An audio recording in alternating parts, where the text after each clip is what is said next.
Pero up to 65 pieces, pwede siyang accommodate.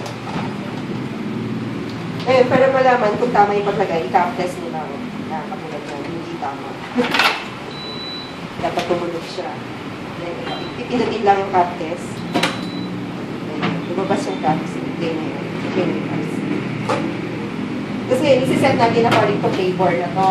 Ito yung napili mong flavor. Choco, coffee, and caramel. Pag sinet niyan, kailangan naka-on, off. Kailangan naka-on itong settings natin. On. Once nyo lang ito gagawin ngayon lang paglalagay tayo ng flavor. Ito sa mode 1 natin, ito, pag pipinat mo yung mode 1, ito, letter A yan. So, dito nilalagay yung choco mo. Choco, then white coffee, then caramel, then sa C. Set natin. So, ang choco is 2.0 yung powder. Pag pinindot mo ulit siya, yung parang N sign, water sign yan. So, ang standard natin is 9.5. So, i-up lang natin, gawin natin 9.5 for the chocolate. Okay. Then, letter B mo is white coffee. Pwede rin yung Pinoy blend. 2.0 din. Then, 9.5 din yung water.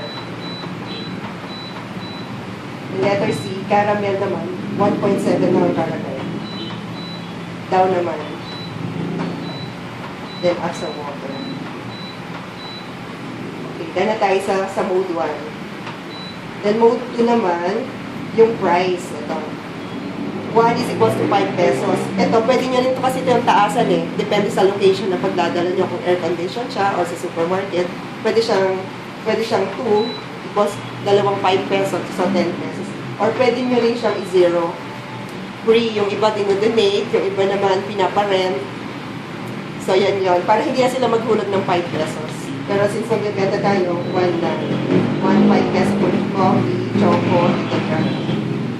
Tapos ito naman, sino ba magbabantay? Ito kasi importante to.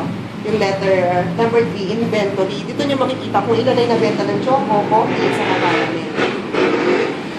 Yan kung let's say, gusto nyo sa isang linggo, nakabenta kayo, gusto nyo malaman yung ipipindating nyo lang yung mode 3, yung tapat nyo kung anong flavor.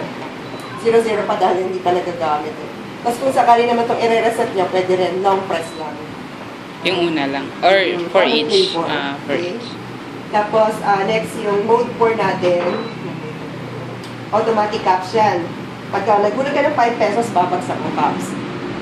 Okay? Pero pagka naka-mode 2 siya, AC2, manual caps yan. Kailangan nakasampo ng muna yung kasi hindi babagsak ang caps. Yung mag mo, or kasi ginagamit ito minsan pagka yung deform yung cups, o yung iba ayaw gamitin yung cups, meron silang sariling mag. Pero dahil magdepende tayo, AC1 lang. Then yung last mode natin is yung temperature. 90 degree lang yung ating standard temperature. Ganyan. Sa ngayon, nakaprogram na yan. Tapos na yan. Okay na. Oo. Double check lang natin ha. Mode 1, chocolate, A, water niya, then B, para sa coffee, caramel.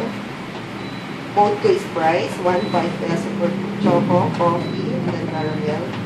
Inventory yan. AC1 na siya, 90 degree. Tapos off na. Hindi nyo na ito gagalawin.